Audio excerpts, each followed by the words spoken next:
Há um belo lago escondido a uma curta caminhada da minha casa. Vou pescar lá desde que me mudei para cá. É um lugar isolado, longe de estradas ou casas, com privacidade perfeita, e eu sempre sou o único no lago pescando. De fato, eu deixava meu caiaque no mesmo lugar ao lado do lago, sempre que não o usava. Era mais fácil do que carregar a coisa de volta e para frente pela casa até o lago toda vez que queria usá-lo. Eu o deixava encostado em uma árvore enorme. O caiaque é pesado o suficiente para não cair com uma tempestade de vento ou algo assim. Eu também o deixava coberto para evitar que animais fizessem dele um abrigo. Era uma noite quente de verão. Eu estava no lago havia cerca de 1 hora e já havia pegado algumas trutas que coloquei no cooler. Já era quase noite, e a pouca luz que restava no céu estava desaparecendo atrás das árvores. Eu estava prestes a voltar para casa quando ouvi sons vindos da beira do lago. Virei e vi alguém parado na beira da água, virando um barril e despejando seu conteúdo no lago. Parecia que estavam poluindo o lago com alguma coisa. Decidi gritar: "Ei, o que você está fazendo?" A pessoa olhou para mim e correu para a floresta. Olhei mais de perto para o líquido que estava sendo despejado no lago e parecia um líquido vermelho escuro, embora estivesse escuro lá fora. Então não posso dizer com 100% de certeza se era vermelho, mas era muito escuro. Uma sensação de desconforto tomou conta de mim. Decidi que queria ir embora. Sou um grande amante da natureza, e ver pessoas jogando lixo ou poluindo o meio ambiente me deixa enojado. Não consegui resistir a gritar algo para aquela pessoa, mas não me sentia mais à vontade ali. Remei o caiaque de volta ao meu lugar habitual. Tirei todo o meu equipamento do caiaque antes de puxá-lo para fora da água. Enquanto colocava a cobertura sobre o caiaque, ouvi um estalo como o som de algo quebrando debaixo de um sapato, não muito longe. Virei-me e estava prestes a dizer: "Quem está aí?" Mas decidi não fazê-lo. Terminei de cobrir o caiaque mais rápido do que nunca. Nem me preocupei em colocá-lo de pé encostado na árvore desta vez. Deixei no chão. Peguei meu equipamento e o cooler e comecei a andar rapidamente para fora da floresta, em direção à estrada que levava à minha casa. Era apenas uma caminhada de alguns minutos e eu já estava de volta. Continuei olhando por cima do ombro o tempo todo, pensando que alguém estava atrás de mim. Coloquei meu equipamento na garagem rapidamente e entrei na casa. Nunca tranquei a porta tão rápido. Eu estava realmente assustado. Lavei as trutas e as coloquei na geladeira, planejando cozinhá-las amanhã. Naquela noite apenas esquentei algumas sobras. Enquanto a comida estava no micro-ondas, houve uma batida na minha porta da frente. O medo e o pavor que senti durante todo o caminho de volta para casa retornaram instantaneamente, e minha suspeita de que estava sendo seguido foi basicamente confirmada. Quem mais estaria batendo na minha porta tão tarde? Minhas luzes estavam acesas, meu carro estava na garagem, quem quer que fosse sabia que eu estava em casa. Todas as persianas estavam fechadas, então ninguém podia olhar para dentro. Eles bateram na porta novamente. O micro-ondas apitou quando o timer chegou a 0. Tenho certeza de que quem estava lá fora ouviu. Começaram a bater na janela e uma voz masculina disse: "Com licença, acho que você me viu no lago mais cedo. Gostaria de me explicar." Não havia a menor chance de eu abrir a porta para essa pessoa. O fato de ele ter me seguido até minha casa indicava que era uma pessoa perigosa. Ele continuou batendo na janela e gritando. Decidi responder agora que ele estava ficando mais agressivo. Gritei: "Ei, vá embora ou vou chamar a polícia." Eu planejava fazer isso de qualquer maneira, mas ainda era uma ameaça para fazê-lo ir embora. O homem respondeu calmamente: "Senhor, se você puder abrir a porta, eu explicarei tudo para você." Repeti minha ameaça e não ouvi mais sua voz. Nesse ponto, fechei e tranquei todas as janelas da casa e liguei o ar-condicionado. Também fiz um relatório para o número da polícia, detalhando tanto o barril sendo despejado no lago, quanto o homem vindo à minha casa. Também fiz um relatório online para o Departamento de Proteção Ambiental. Fazer esses 2 relatórios, honestamente, me fez sentir um pouco melhor para dormir naquela noite. Mas, graças a Deus, sou um sono leve.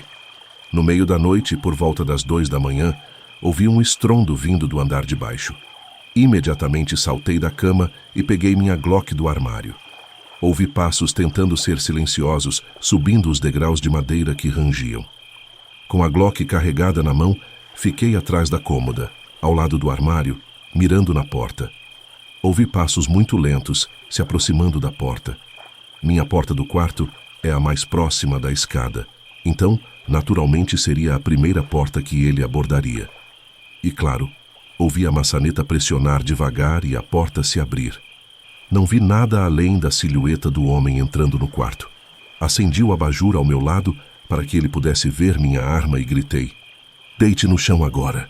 Ele levantou as mãos no ar e pareceu por um segundo estar tentando me acalmar. Ele tinha uma pequena lâmina na mão. Disse para ele soltá-la, mas então ele disse calmamente: "Estou saindo." E se virou e correu escada abaixo. Gritei para ele parar, mas ele claramente apostou que eu estava com medo demais para puxar o gatilho. Ouvi ele sair pela porta da frente. Corri para baixo para trancar a porta da frente imediatamente e depois chamar o 190. A janela da minha sala de estar estava quebrada, com vidro espalhado pelo chão. Fiquei de olho naquela janela quebrada até o policial chegar. Tive que explicar que já tinha feito um relatório não emergencial do que aconteceu mais cedo, com medo de esperar muito e o barril desaparecer na escuridão. Fui com 2 dos policiais que chegaram à minha casa até o local onde vi o homem despejando o barril no lago, mas depois de 20 minutos procurando, ele não estava mais lá. O homem deve ter se certificado de não deixá-lo para trás. Dei a melhor descrição que pude do homem para o relatório da polícia. Um homem branco baixo, com barba, calvície avançada e óculos, vestindo uma camisa de flanela preta e calças pretas. Depois que a polícia foi embora, fiquei na sala a noite toda com minha arma ao lado assistindo TV. Nem pensar em dormir. Eu não ia dormir com uma janela quebrada e um maluco por aí. Ao amanhecer, meus irmãos vieram me ajudar a consertar a janela. Meu irmão Davi ficou na casa enquanto eu e meu outro irmão fomos comprar a janela e as peças. Davi ficou na casa comigo por algumas noites até as coisas esfriarem. Minha teoria, que não é tão maluca, é que o barril continha restos humanos possivelmente dissolvidos em algum tipo de ácido. Por que mais aquele homem me seguiria até em casa e depois invadiria minha casa para potencialmente me matar? Confie no seu instinto. Se algo parecer errado, provavelmente está. Eu sabia que se abrisse a porta para aquele homem, algo terrível poderia ter acontecido comigo.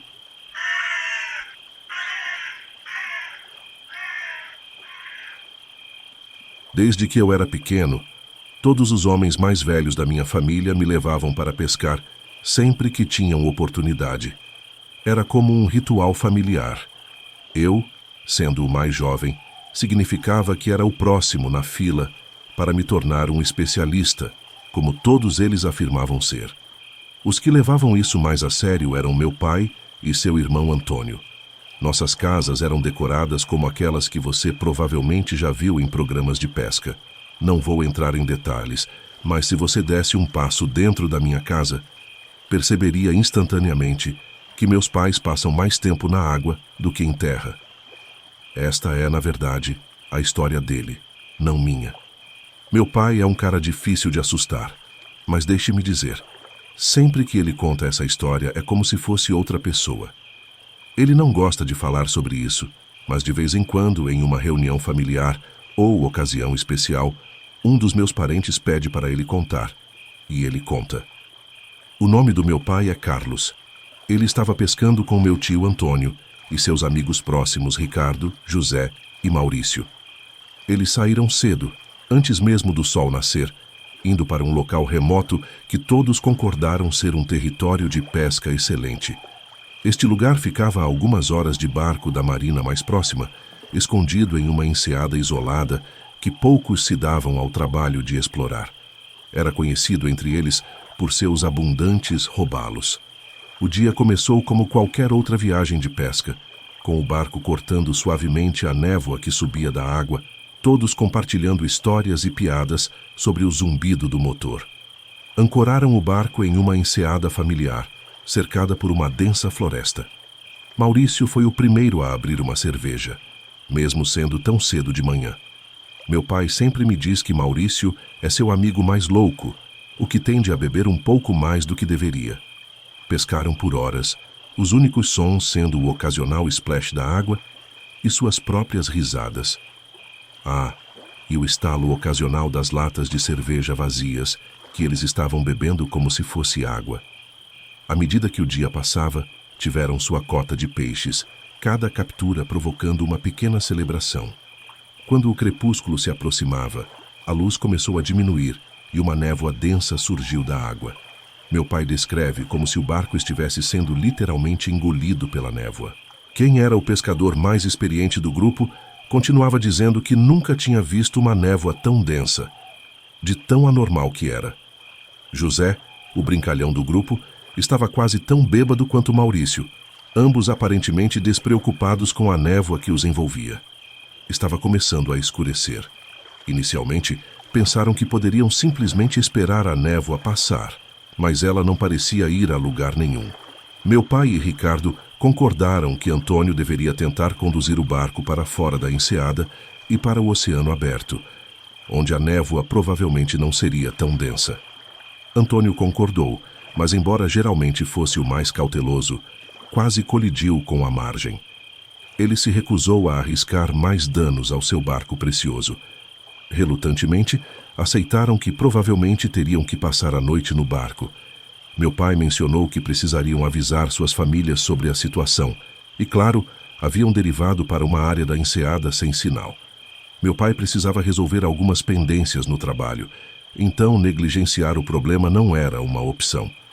Ele se ofereceu para ir à terra em busca de sinal e Ricardo e José disseram que o acompanhariam. Antônio ficaria para guardar o barco e um Maurício cada vez mais embriagado. Meu pai, José e Ricardo fizeram seu caminho até a margem e pularam do barco, ficando apenas um pouco molhados. Meu pai fez questão de pegar os sinalizadores de emergência no barco, caso se perdessem e precisassem sinalizar para Antônio encontrá-los. Os três se aventuraram na floresta completamente escura, iluminados apenas pelas luzes dos celulares. Meu pai e seus amigos já tinham feito bastante camping, então uma floresta não os assustava tanto assim. Começaram a subir uma colina, na esperança de que um terreno mais alto lhes desse uma melhor chance de encontrar sinal. Meu pai sempre enfatiza como a floresta estava escura e estranhamente enevoada. Você praticamente podia sentir-se cortando a névoa. Enquanto se ajustavam à densa atmosfera, uma série de estranhos ruídos de clique começou a permear o silêncio, surgindo primeiro diretamente à frente deles, antes de cercá-los completamente. Esses sons eram diferentes de qualquer som da floresta que eles conheciam. Eles estavam familiarizados com o som, mas era rítmico e, ao mesmo tempo, errático, como se alguém estivesse batendo um código destinado apenas para a floresta. A singularidade do ruído deixou claro que era feito por humanos. A percepção de que não estavam sozinhos os atingiu como um trem de carga.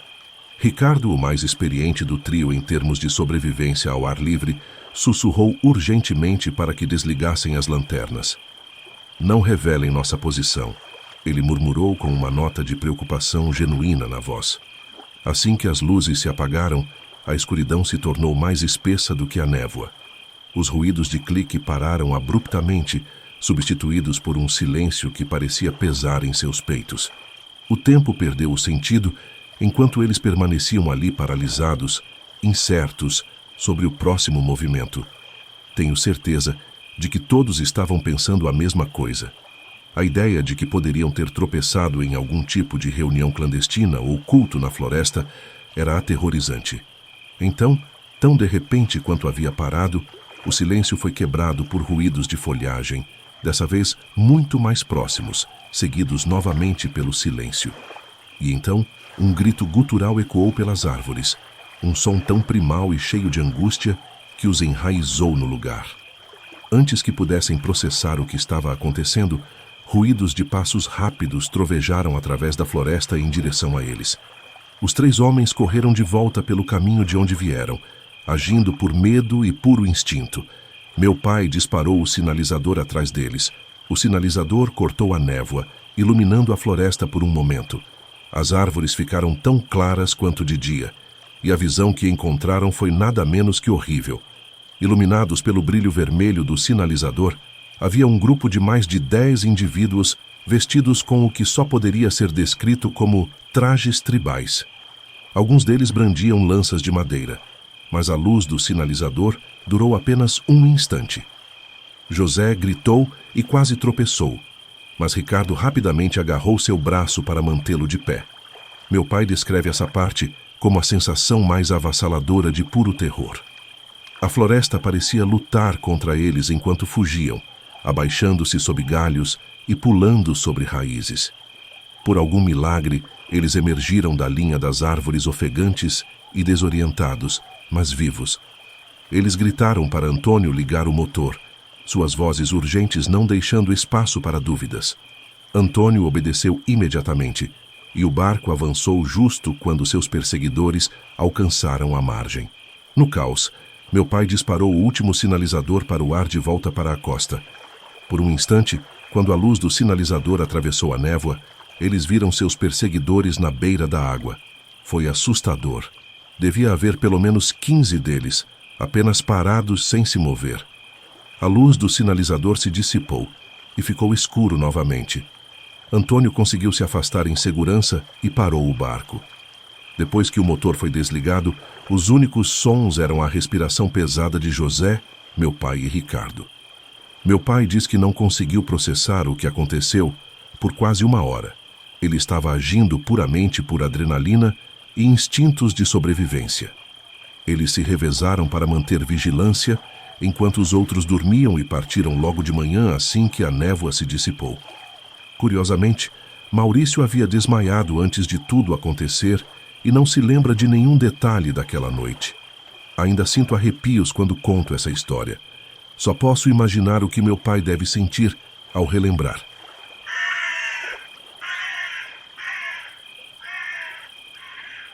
Na minha juventude, passei muito do meu tempo pescando com meus amigos, especialmente à noite. Costumávamos levar muitas bebidas, biscoitos, lanternas, equipamentos, etc., e íamos até o lago que ficava perto de minha casa. Era o verão de 2006 e eu tinha 19 anos na época. Tínhamos acabado de voltar depois de um ano na faculdade e eu consegui meu primeiro apartamento sozinho. Uma noite, um amigo e eu decidimos ir pescar em uma velha ponte de aço que ficava a alguns quilômetros fora da cidade. Como de costume, pegamos nossos equipamentos e descemos a estrada ao entardecer.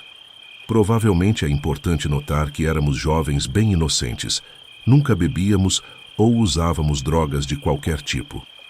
Nossos lanches consistiam principalmente de refrigerantes e doces.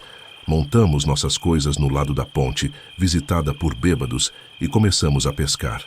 Naquela época, já estava escuro e tínhamos a lanterna acesa, conversando e pegando um peixe ocasionalmente. Nossas conversas frequentemente chegavam a falar sobre alienígenas, monstros, fantasmas e os ocasionais avistamentos de coisas na área por outras pessoas. Uma das criaturas que surgia frequentemente eram as pessoas do rio, que são como pequenos espíritos nômades ou fadas que viajam ao longo dos rios e são baseados no folclore nativo americano. Meu amigo era nativo americano e costumava falar sobre algumas histórias que seu avô lhe contava. Dizia-se que se você ouvisse um assobio perto da água à noite, não deveria assobiar de volta porque eram as pessoas do rio e elas achariam ofensivo e te atacariam. Também se dizia que, se você deixasse comida fora, eles interpretariam isso como um convite para entrar na sua casa. Provavelmente, a parte mais aterrorizante era que, supostamente, eles eram capazes de olhar para a sua alma e ver se você era uma pessoa boa ou má enquanto dormia. E se você acordasse nesse momento, ficaria paralisado até que eles se afastassem. Essa noite era igual a todas as outras, e logo meu amigo perguntou de forma brincalhona o que faríamos se víssemos olhos vermelhos brilhando perto da margem e nos observando debaixo da água. Eu ri e disse algo como: eu jogaria minha lata nele e continuaria pescando, eu acho. Algum tempo depois olhei para o outro lado do lago e vi o que parecia ser uma luz vermelha ao largo da costa. Estava baixa sobre a água e parecia que poderia ser uma daquelas luzes na frente de um barco. O que não seria incomum, pois frequentemente havia pessoas pescando em seus barcos à noite. Além disso, do outro, havia um lugar para colocar barcos na água e tínhamos ouvido pessoas do outro lado não muito tempo antes. Apontei para o meu amigo rindo e disse: "Olha aí o seu olho vermelho irritado." Ele riu disso também. Voltamos a pescar e logo ouvimos um veículo derrapando na estrada de terra, onde pensávamos que o barco estava próximo. Foi um pouco estranho para o veículo sair tão descuidadamente em um lugar onde as estradas são tão ruins, mas não demos muita importância, provavelmente apenas alguns bêbados estúpidos tentando voltar para a cidade. Logo, a luz vermelha que eu havia apontado antes começou a se mover por trás de um dos grandes pilares. Estava bem perto de nós, mas ainda um pouco na água, talvez uns 15 metros ou mais. Meu amigo e eu olhamos para cima, esperando ver um barco e fazer o aceno de costume para os outros pescadores. Era comum que os pescadores em barcos que passavam sempre acenassem uns para os outros e perguntassem se estávamos tendo sorte, esse pequeno papo amigável. Exceto que desta vez não havia um barco. Era apenas um orbe vermelho brilhante que surgiu ao redor do pilar, e conforme se aproximava, dividiu-se em 5 ou 6 orbes menores que se alinharam em fila única. Eles eram talvez do tamanho de uma bola de futebol, possivelmente menores. Os pequenos orbes começaram a fazer um padrão de zigue-zague quase brincalhão, mantendo um espaçamento e uma formação uniformes. Era um movimento que definitivamente tinha inteligência por trás. Não era completamente aleatório. Meus amigos e eu nos entreolhamos e eu sussurrei, esticando as palavras: que diabos é isso?" Ele balançou a cabeça, surpreso, murmurando: "Eu não tenho ideia." Ele disse: "Talvez seja uma linha de refletores de algo captando a luz da nossa lanterna." Então, ele apagou a lanterna, nos mergulhando na escuridão, exceto pelas estrelas acima e aqueles orbes que continuavam brilhando enquanto se aproximavam lentamente. Logo, eles estavam bem na nossa frente. O que mais era estranho sobre essas luzes é que no início não conseguíamos dizer se estavam acima ou abaixo da água. Elas claramente emitiam alguma energia, mas era como se a luz não se espalhasse. Quando percebemos que estavam acima da água, ainda não víamos nenhum reflexo na água. Era como se toda a luz fosse contida e não viajasse além dos próprios orbes. Além disso, a forma da terra onde estávamos tinha um tipo de refluxo de água mais próximo da margem. No rio, a água fluía da direita para a esquerda, mas bem mais perto da margem, a água girava de volta. E era nessa seção de água que os orbes estavam, indo contra o fluxo da água. Então, sabíamos que não eram apenas detritos flutuando rio abaixo. Isso também era muito antes da época dos drones pessoais. Além do mais, essas coisas eram completamente silenciosas e voavam suavemente em uma formação apertada. Meu amigo perguntou: "O que devemos fazer?" Eu disse que não tinha certeza e então sugeri que ele lançasse sua linha de pesca neles. Ele me mandou me ferrar e concordamos que provavelmente não era uma boa ideia. Nesse momento, as luzes estavam quase diretamente em frente à margem, talvez a uns 6 metros de distância. Os orbes vermelhos brilhantes começaram a voar. Eles estavam em um círculo amplo, ainda logo acima, ou talvez até tocando a água. O círculo começou a ficar cada vez menor, subindo ligeiramente também. Eles começaram a voar mais rápido até quase formarem um anel de luz. O círculo ficou menor e menor até que, puf, desapareceram. Não nos sentimos ameaçados ou assustados, mas estávamos claramente em descrença e admiração. Foi uma das coisas mais incríveis que já vi na vida, honestamente.